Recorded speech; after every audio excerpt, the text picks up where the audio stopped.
Welcome to Fearfully and Wonderfully Me, a podcast for women on leadership and life skills with Rhea Story.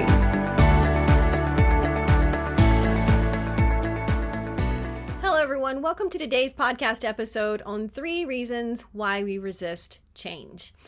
As you may or may not know, Mac and I wrote a book a few years ago called Change Happens, Leading Yourself and Others Through Change. And the reason we wrote that book is because actually learning how to respond proactively to change is one of the more often requested topics when we speak, because change happens to all of us personally and professionally. And those of us who are maybe at just a higher level of awareness realize that when change happens, we have the opportunity to respond proactively and increase our influence, options, and opportunities in life. And if we respond proactively, we can increase those. If we respond reactively, we are decreasing our options, influence, and opportunities in life. And so it's a pretty popular topic because there are so many of us who realize change is happening all around us all the time, every day. Things are changing. And yet, learning how to embrace change is not easy. I was talking not too long ago to someone, and the person wasn't talking about anything specific, but they made the remark that they said, I'm just one of those people that I just don't like change. And ultimately, most of us don't like change unless it's our idea. Most of us aren't interested in things changing just for the sake of change, intuitively, just instinctively. Most of us resist change at some level. But here's the deal. When we resist change, when we refuse to change, we are missing out on the potential. We're making the mistake of missing out on life. If we are resistant to change just for the sake of keeping things the same, then we miss out because we might stay in a job too long or a career that we don't enjoy, or we might stay in a relationship that's not healthy simply because we don't want to go through the change. And so I think it's important for us to listen and dial into our internal dialogue. When we find ourselves resisting change, look at that and say, why am I resistant to this change? It's probably one of these 3 potential reasons. And again, when we increase our level of awareness around us, then we can start to be more proactive and responding to change. And then we don't have to miss out on the opportunities that change brings. So, number 1 reason people resist change, it's not comfortable. Change requires us to get outside the comfort zone. I think it's Neil Donald Walsh who said, life begins at the end of the comfort zone. I don't know if life begins there, but growth certainly does. And when we are changing, we are getting outside the comfort zone, right? When change happens, it's not comfortable because it's forcing us to deal with the unfamiliar, the new, or something different. And it's not comfortable. Anytime we're changing, we are getting outside that status quo. It is not a comfortable place to be.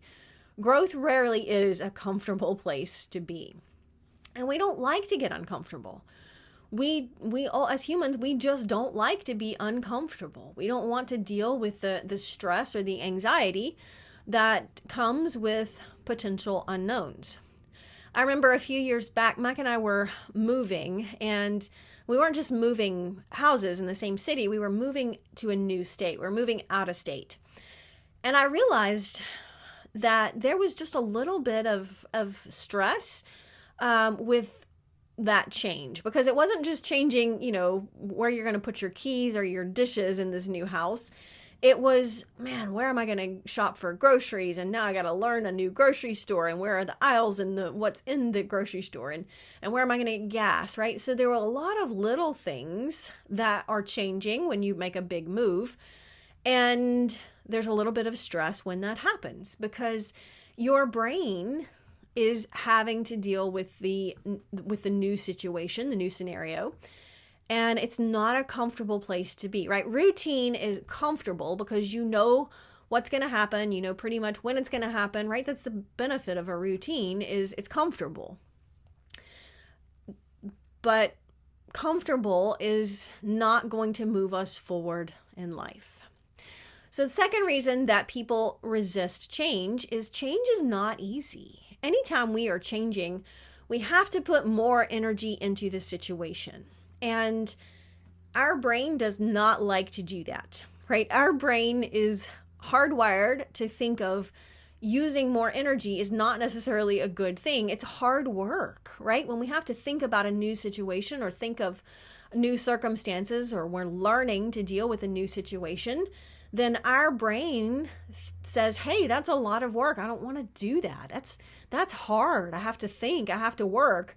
And so your brain is just, again, naturally going to say, I don't want to work hard. I don't want to put forth the extra effort and the extra energy that is involved with change. Change requires more energy and effort than status quo, because your brain must unlearn and relearn new patterns.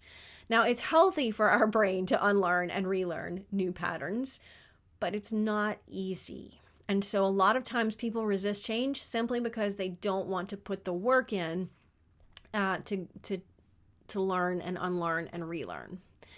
And number three reason that people resist change is change requires a little bit of risk, right? There's a risk that you might not like the new situation, or you might not like the outcome, or most of us have a natural aversion to risk to some degree or to a greater degree. And what's interesting is that we don't naturally like to take risks if the odds aren't good or we stand to lose a lot. So if there is not a lot at stake, then we don't mind taking a little bit of a risk. We also don't mind taking a little bit of risk if the odds are pretty good that the situation will turn out the way we want to. So for example, most of us don't mind changing and trying a new restaurant for dinner because, let's face it, the odds at stake are you might not like the new place, you might not get a great restaurant experience, but it's not a life-changing situation, really, right? It's just what's at stake here is what's for dinner. That's not a lot at stake in terms of our life. But moving to a new state, for example, might require a lot more energy to deal with the change. There might be a lot more risk because you can't just move back at the touch of a button, right? You go through the process of selling your house and buying a new house. You can't undo that very much. So there's a lot more at stake in just moving to a new house versus trying a new restaurant. So the greater the risk, or the more that's at stake, the more adverse we naturally are to going through that risk or taking that risk. And people are different, right? Some people are much more averse to risk naturally, and some people don't mind taking a lot of risks. So we have to just realize where we are. No right or wrong way to be here, but just realizing that sometimes we are resisting change for one of these three reasons. And it's important to raise that level of awareness here about our mindset, to just refusing to change just for the sake of, I don't want to go through the energy to change, or I don't want to deal with the risk that change might bring. Because when we find ourselves defaulting to, I'm not interested in change, that basically means we are defaulting to, I am going to miss out on some things in life because I won't change. And I see this so many times. Again, this could be a job where someone is afraid to change and they're like, well, what if I don't like the new organization?